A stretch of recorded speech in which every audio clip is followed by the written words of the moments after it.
Nagtataka si Ming kung ano na ang kanyang gagawin dahil wala na siyang ideya kung paano makuha ang kayamanan sa loob ng barrier na tila hindi masisira ng simpleng lakas.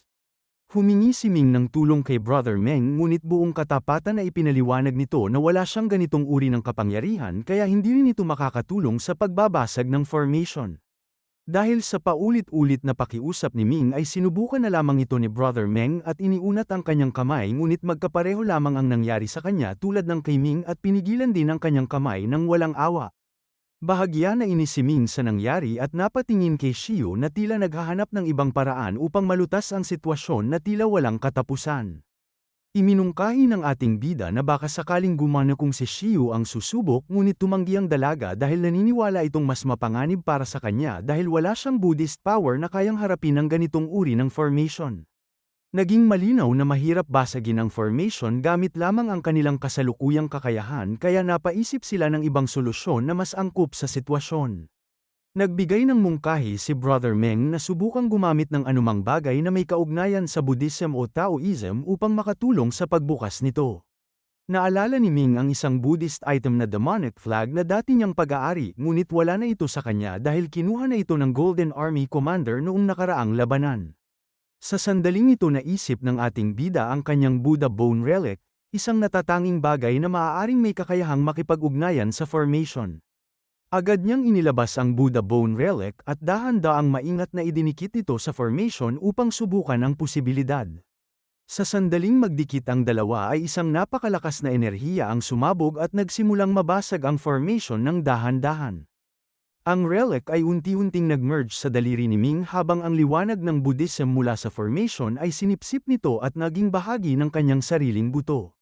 Habang nangyayari ito ay ramdam ng ating bida ang pagdaloy ng napakalakas na enerhiya sa kanyang buong katawan na tila baha ng liwanag.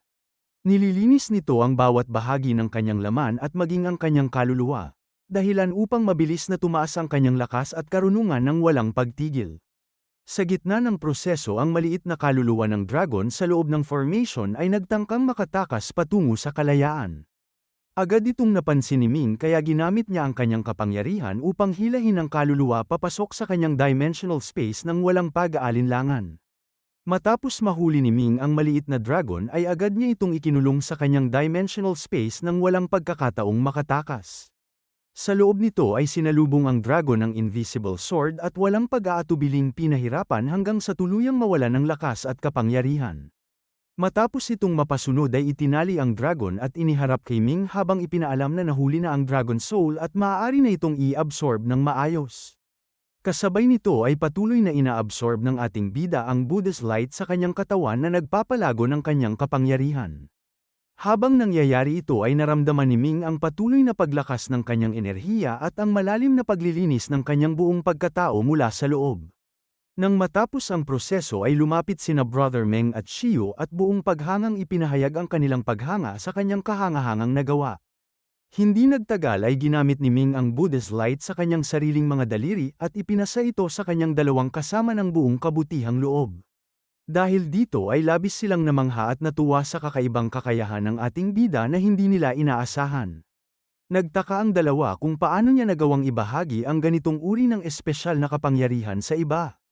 Ipinaliwanag ni Ming na ang pundasyong na-unlock niya noon ay nag-merge sa kanyang daliri at nagbigay sa kanya ng kakayahang tinatawag na Buddha's finger at dahil dito ay nagkaroon siya ng kakayahang ipamahagi ang Buddha's light sa iba, at binanggit din niya na sobra-sobra ang Buddha's light na taglay niya kaya minabuti niyang ibahagi ito dahil wala rin itong silbi kung itatago lamang at hindi gagamitin. Lubos ang pasasalamat ni na Brother Meng at Xiu sa kanyang ginawa at nangakong hindi nila makakalimutan ang kabutihang ipinakita sa kanila kahit kailan. Ipinaliwanag pa ni Ming na ang Buddha's light ay patuloy na maglilinis ng kanilang katawan mula sa loob at magpapalakas ng kanilang karunungan nang hindi na nangangailangan ng dagdag na pagsisikap o pagsasanay. Pagkatapos nito ay napunta ang usapan sa iba pang mga kayamanan at ibinahagi ni Xiu ang mahalagang impormasyong natanggap mula sa kanilang sect master na may kabuuang 4 na mga kayamanan sa loob ng trial. Ang isa ay ang peel, ang isa ay ang seed, ang isa ay mirror, at ang isa pa ay robe. Sa kasalukuyan ay 2 na sa 4 ang natukoy, ang Trinity Mirror na nakuha na noon at ang Buddha's Pill na hawak na ngayon ni Ming. Dahil dito ay 2 na lamang ang natitirang kayamanan na hindi pa lumilitaw at natutuklasan. Ipinaliwanag ni Brother Meng na ang isa sa natitirang kayamanan ay ang Nine Magical Seed, isang napakalakas na kapangyarihan na maaaring itago sa dimensional space o sa isipan at nagbibigay sa gumagamit ng napakalawak na kakayahang mahika na halos walang katulad. Nagulat si Ming sa posibilidad ng ganitong uri ng kapangyarihan at agad na naisip ang malawak na potensyal nito sa kanyang pagsasanay. Kinumpirma ni Brother Meng na ang kapangyarihang ito ay maaaring magpakita ng iba't ibang anyo depende sa gumagamit at sa uri ng kanyang kakayahan. Bukod dito ay ang robe na may kakayahang baguhin ang laki ng gumagamit, sumipsip ng napakaraming chi, at palakasin ang bilis at kakayahan sa paggawa ng formations. Dahil dito ay pinayuhan ni Xiu ang ating bida na subukang makuha ang dalawang natitirang kayamanan bago pa makuha ng iba.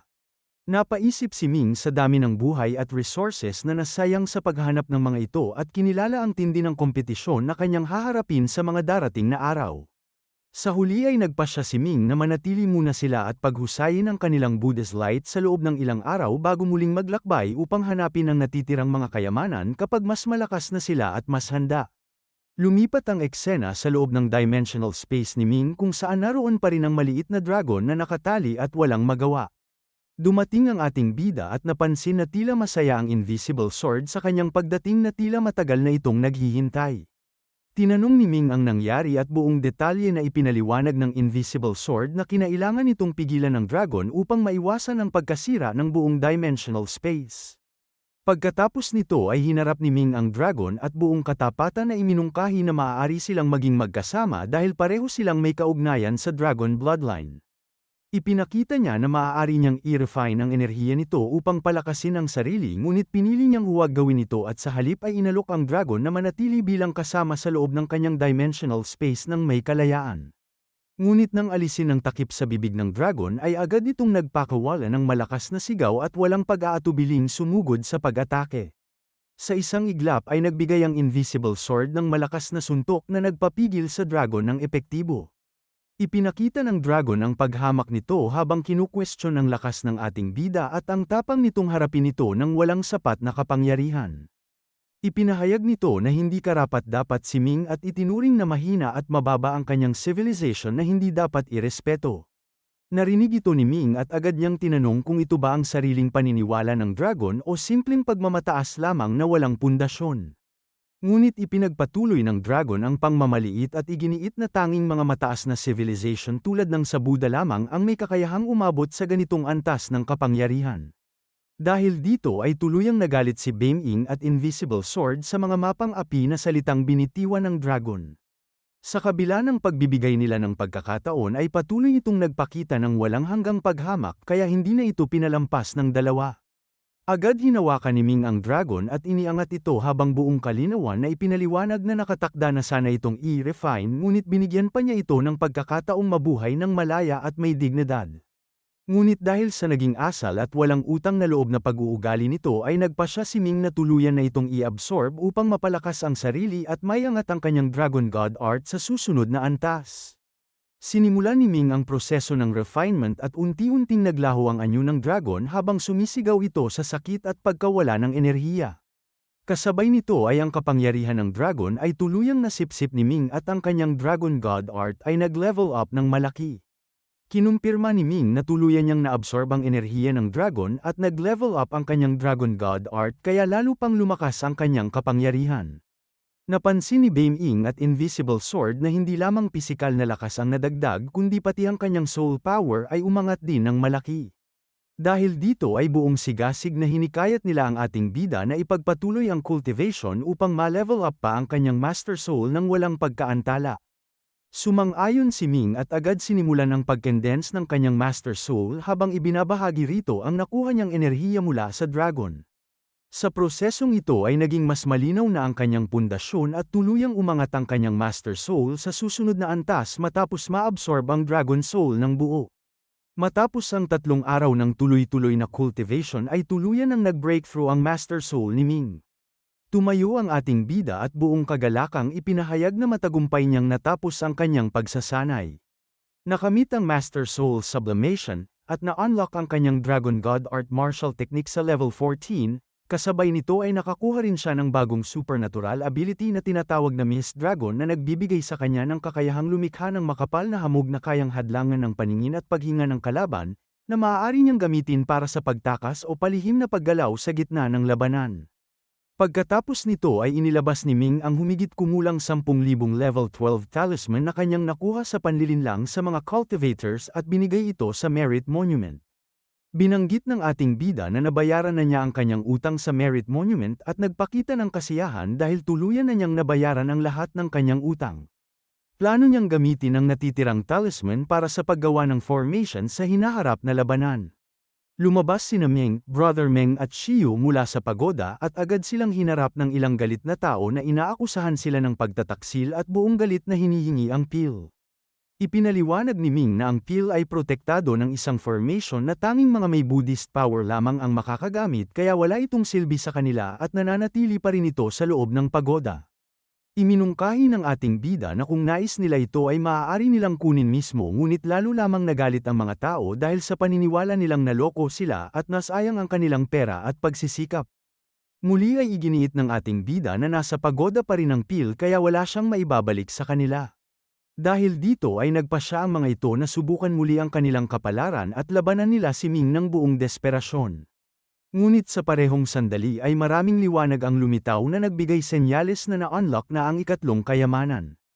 Agad na nagmadali ang lahat upang mauna sa pagkuha nito habang may ilan pang nagbanta kay Ming na huwag muling haharap sa kanilang landas. Lumipat ang eksena sa lugar ng Magical Seed kung saan maraming cultivators ang naglalaban-laban para sa mga buto na naglalabas ng Divine Light at may taglay na supernatural power. Tahimik na nagmasid sina Ming, Brother Meng at Xiyu sa nagaganap na kaguluhan. Napansin ni Ming na paulit-ulit na lamang ang ganitong sitwasyon ng labanan habang itinuro ni Xiyu ang liwanag na nagmumula sa mga buto at ipinaliwanag na nagtataglay ang mga ito ng pambihirang kapangyarihan na hindi madaling makuha. Napansin din ng ating bida na ang mga simbolo sa mga buto ay hindi mula sa tao kundi sa mga sinaunang nilalang, kaya nangangahulugan ito na maaari lamang magamit ang mga kapangyarihang ito kung tugma ang bloodline ng gagamit. Hindi nagtagal ay natukoy ni Ming ang isang buto na may simbolo ng dragon bloodline at naniwala siyang ito ay angkop sa kanya bilang isang tunay na dragon. Iminungkahi ni Xiyu na mas makabubuti kung magtutulungan ang mga cultivators upang basagin ang formations gaya ng ginawa nila sa pagoda ngunit malinaw na mas pinipili ng lahat ang labanan kaysa sa kooperasyon at pagkakaisa. Napagtanto ni Ming na kahit sino ang unang makabasag ng formation ay agad na aatakihin ng iba kaya hindi praktikal na sumali sa kaguluhan ng walang tamang plano. Sa puntong ito ay nagpasya ang ating bida na gamitin ang kanyang bagong kakayahan upang lumikha ng pagkakataon ng walang pag-aalinlangan. Lumipat ang eksena sa isang Black Dragon Prince at ipinahayag ang pag-angkin nito sa Dragon Seed para sa kanyang bloodline. Agad itong umatake sa formation at matagumpay na nabasag ito na naglantad sa buto. Habang inaabot ng Black Dragon Prince ang seed ay agad nag-transform si Ming sa kanyang tunay na anyo bilang dragon at ginamit ang kanyang Mist Dragon ability upang punuin ng makapal na usok ang paligid. Dahil dito ay nawalan ng paningin at direksyon ang lahat ng naroroon ng sabay-sabay. Nagalit ang Black Dragon Prince at agad tinanggal ang hamog ngunit sa sandaling luminaw ang paligid ay nakita nitong hawak na ni Ming ang Dragon Seed. Napagtanto ng ating bida na limitado pa ang kanyang bagong kakayahan dahil hindi pa nito kayang tumagal ng matagal laban sa mga nasa advanced civilization. Hindi nag-atubili ang Black Dragon Prince at agad umatake ngunit hindi ito nag-iisa dahil mula sa likod ni Ming ay lumabas muli ang parehong kalaban mula sa Nebula Sect at inatake si Ming sa likuran ng walang babala. Ngunit mas lumakas na si Ming dahil sa pag-absorb ng Buddha's Peel kaya mas bumilis na ang kanyang reaksyon at sinalubong muli ng kanyang kamao ang kalaban ng may buong lakas. Sa lakas ng kanilang sagupaan ay naglabas ito ng matinding pressure na kumalat sa buong kapaligiran, at sa pagkakataong ito ay ang kalaban na ang bumagsak sa lupa at hindi na si Ming. Mabilis na ibinaling ni Ming ang kanyang pansin sa Black Dragon Prince at ginamitan ng kapangyarihan ng dragon ang kanyang paa at buong lakas na gumanti si Ming at sinipa ito sa paparating na kalaban. Nagbanggaan ang dalawang makapangyarihang dragon at muling lumiwanag ang langit sa lakas ng kanilang sagupaan. Dahil dito ay namangha ang mga nakasaksi sa lakas ng ating bida lalo na matapos nitong matalo ang Black Dragon Prince at maging ang isang Nebula Sect disciple ng sabay. Hindi makapaniwala ang mga nakasaksi na nagawa ni Ming na labanan ang dalawang malakas na puwersa ng mag-isa lamang. Ang mas pinagtataka pa ng lahat ay kung paano nagawa ito ng isang mula lamang sa isang middle-class civilization na karaniwang hindi itinuturing na mapanganib. Tahimik na sinuri ng Nebula Sect disciple ang sitwasyon habang maingat na inaalala ang nangyari sa kanilang huling enkwentro. Naalala nito na noon ay mas mahina pa si Ming kaya ang biglaang pagtaas ng kapangyarihan ng ating bida ay nagdulot ng matinding kaba at pag-aalala. Sa sandaling ito ay malinaw na ipinakita ni Ming ang kanyang intensyon at ipinaabot na maraming supernatural power ang naririto at kung nais ng kalaban ang hawak niyang Sid ay kailangan itong harapin siya sa labanan at patunayan kung karapat-dapat itong makipaglaban. Napatingin ang Nebula Sect disciple sa kanyang kamay at naalala na noong nakaraan ay siya ang nanakit kay Ming ngunit ngayon ay kabaliktaran na ang nangyari. Napagtanto nito na sa loob lamang ng ilang araw ay labis na lumakas ang ating bida at tila nalampasan na siya ng malayo. Naalala rin nito na ang lakas ni Ming ay posibleng nagmula sa pil na nakuha nito sa loob ng pagoda kaya naging mas mapanganib ito kaysa dati at mahirap na harapin. Dahil dito ay nagbukas ang Nebula Sect disciple ng portal at matapang na nagpa siya na umatras. Naisip nito na walang saysayang makipaglaban para sa iisang supernatural seed kung maaari naman itong pumili ng iba at maiwasan ang kamatayan kaya tuluyan itong pumasok sa portal at umalis ng walang karagdagang salita. Sa parehong sandali ay muling sumulpot ang Black Dragon Prince at iginiit na walang sinuman ang maaaring umagaw ng seed mula sa kanya dahil ito ay nakalaan para sa kanya at sa kanyang bloodline. Ipinahayag nito na ang supernatural power ay dapat mapunta sa kanya at hindi sa iba kahit sino pa. Ipinaliwanag ng ating bida na mahalaga rin sa kanya ang Dragon Seed dahil isa rin siyang miyembro ng Dragon Bloodline kaya may karapatan siyang angkinin ang kapangyarihang ito ng walang pag-aalinlangan. Ipinahiwatig niya na kung hindi susuko ang Black Dragon Prince ay hahantong ito sa isang matinding labanan na may malaking kahihinatnan. Agad na naglabas ng matutulis na kuko ang Black Dragon Prince at buong lakas na sumugod sa pag-atake. Sa kabilang panig ay ginamit ni Ming ang kanyang sandata at sinalubong ang pag-atake ng walang takot. Sa pagbangga ng kanilang lakas ay naglabas ito ng napakalakas na impact na umalingawngaw sa buong paligid at nagpagalaw sa lupa. Namangha ang mga nakasaksi sa laban at napansin nila ang pambihirang lakas ng dalawang panig lalo na ang Black Dragon Prince na kilala bilang isa sa pinakamalakas sa Dragon Race dahil sa kaalaman nito sa Buddhism at Taoism. Gayunpaman ay hindi nila inaasahan na ang isang mula sa mababang uri ng civilization ay kayang makipagsabayan ng harapan sa ganitong kalakas na kalaban. Habang pinagmamasdan ang laban ay napagpasyahan ng ilan na huwag makialam dahil parehong halimaw ang dalawang naglalaban at walang sinuman sa kanila ang kayang tumapat. Sa halip ay naghintay sila ng tamang pagkakataon sakaling parehong masugutan ang dalawa upang maagaw nila ang seed. Patuloy na nagpalitan ng malalakas na atake ang dalawang panig. Naglabas si Ming ng kanyang supernatural power mula sa kanyang bibig habang ang Black Dragon Prince ay gumanti rin ng sariling enerhiya ng buong lakas. Umabot sa rurok ang kanilang banggaan at hindi nag-aksaya ng oras ang ating bida at mabilis na kumilos. Sa isang iglap ay lumapit si Ming at malakas na pinukpok ang Black Dragon Prince. Sa pagtama ng kanyang atake solo ng kalaban ay agad itong nawala ng malay at bumagsak at bumaon sa lupa ng walang lakas. Nabigla ang mga nakasaksi sa nangyari dahil hindi nila inaasahan na matatalo ang Black Dragon Prince sa laban. Para sa kanila ay imposible na ang isang mula sa mababang civilization ay makakatalo sa isang makapangyarihang miyembro ng Dragon Race. Pagkatapos ng laban ay hinarap ni Ming ang lahat at malinaw na ipinakita na alam niya ang kanilang lihim na balak na maghintay ng pagkakataon upang umatake.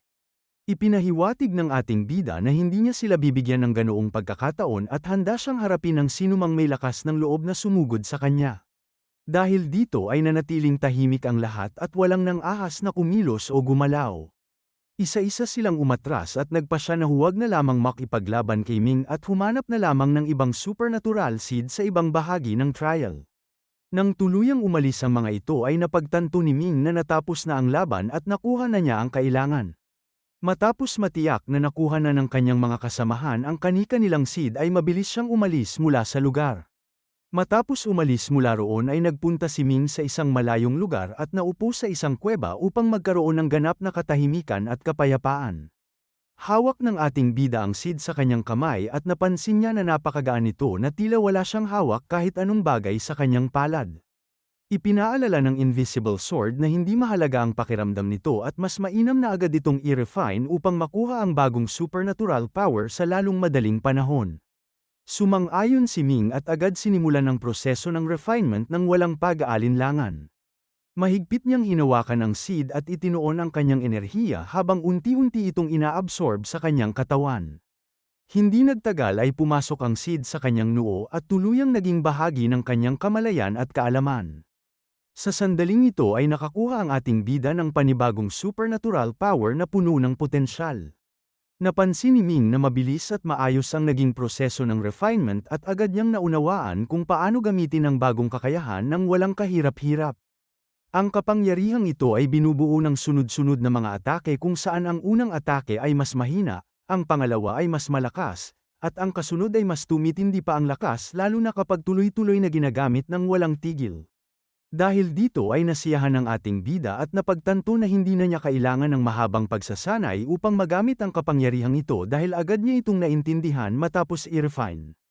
Upang subukan ang lakas nito ay inihanda ni Ming ang kanyang kamao at ginamit ang unang atake ng buong lakas.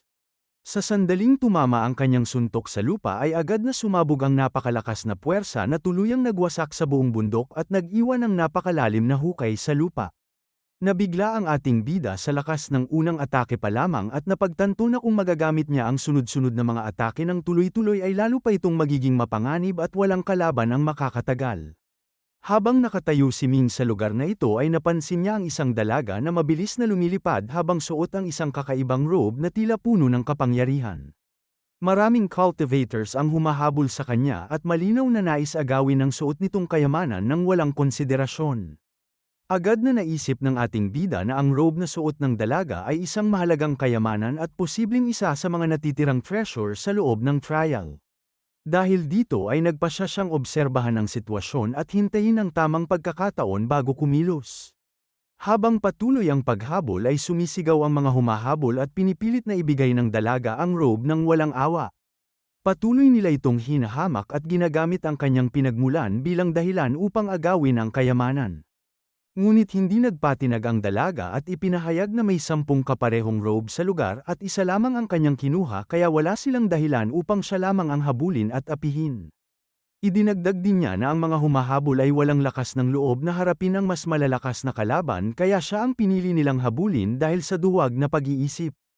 Sa kabila nito ay patuloy pa rin ang pang-aapi ng mga cultivators at iginiit na dahil sa mababang uri ang kanyang martial civilization ay wala siyang karapatang magtaglay ng ganitong kalakas na kayamanan. Sa sandaling ito ay sabay-sabay silang naglabas ng kanilang kapangyarihan at naglunsad ng malalakas na atake laban sa dalaga. Ngunit bago pa man ito tumama ay isang napakalakas na suntok ang biglang sumingit at itinulak silang lahat palayo ng sabay. Nabigla ang mga umaatake at agad napansin na may isang makapangyarihang tao ang nakialam sa laban. Sa gitna ng alikabok ay lumitaw si Ming at malinaw na ipinakita ang kanyang presensya sa lahat. Hinarap ng ating bida ang mga ito at buong dignidad na ipinahayag na mali ang kanilang pagtingin sa martial civilization. Ipinakita ni Ming na hindi mahina ang kanilang pinagmulan at handa siyang ipagtanggol ang dangal nito laban sa sinumang manghahamak at mangmamaliit.